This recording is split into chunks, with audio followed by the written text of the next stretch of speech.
আসসালামু আলাইকুম।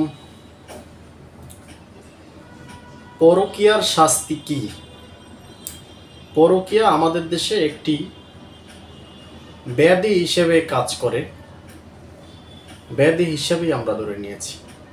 তো আপনার ওয়াইফ অথবা আপনার হাজবেন্ড পরকীয়ায় লিপ্ত হয়েছে, আইন কি বলে, সমাজে কি পরিণতি হয়, সেই সম্বন্ধে আমি একটু অ্যাডভাইস দেব। আমি অ্যাডভোকেট ইমরান প্র্যাকটিস করছি নিয়মিত ঢাকা জজ কোর্টে। পরকীয়া যদি কোনো স্ত্রী তার স্বামী ব্যতীত অন্য কোনো পুরুষ লোকের সাথে ব্যভিচারে লিপ্ত হয় এবং যৌন সঙ্গম করে, তাহলে আমাদের সমাজ, আমাদের আইন পরকীয়া বলে ধরে নেয়। তথাপি একজন হাজব্যান্ড তার ওয়াইফ ব্যতীত যদি অন্য কারোর সাথে শারীরিক রিলেশনে লিপ্ত হয়, সেই ক্ষেত্রে আমরা পরকীয়া অথবা ব্যভিচার বলি। আইনে পরকীয়াকেই ব্যভিচার বলে।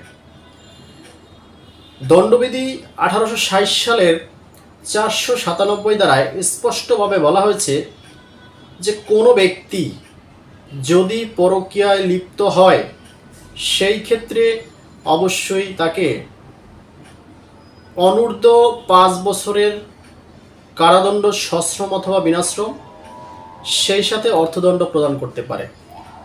এখন কে কারাদণ্ড ভোগ করবে, কে শাস্তি পাবে? ছেলে মেয়ে উভয়?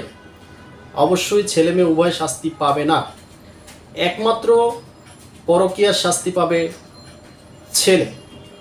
আইন বলে এখানে একটা ব্যাখ্যা রয়েছে যে পুরুষ লোকটি অন্য লোকের স্ত্রীকে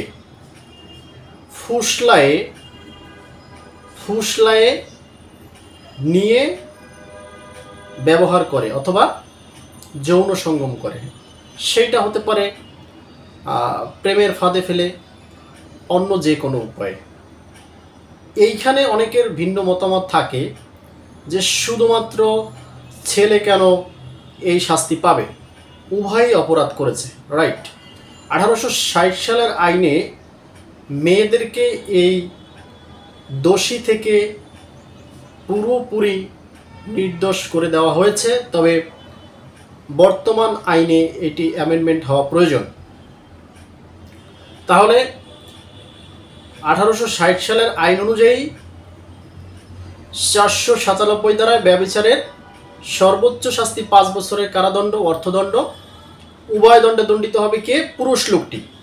কোনোভাবেই ব্যভিচার বা পরকীয়ার শাস্তি মহিলা আসামিকে দেয়া যাবে না। সকলে ভালো থাকবেন।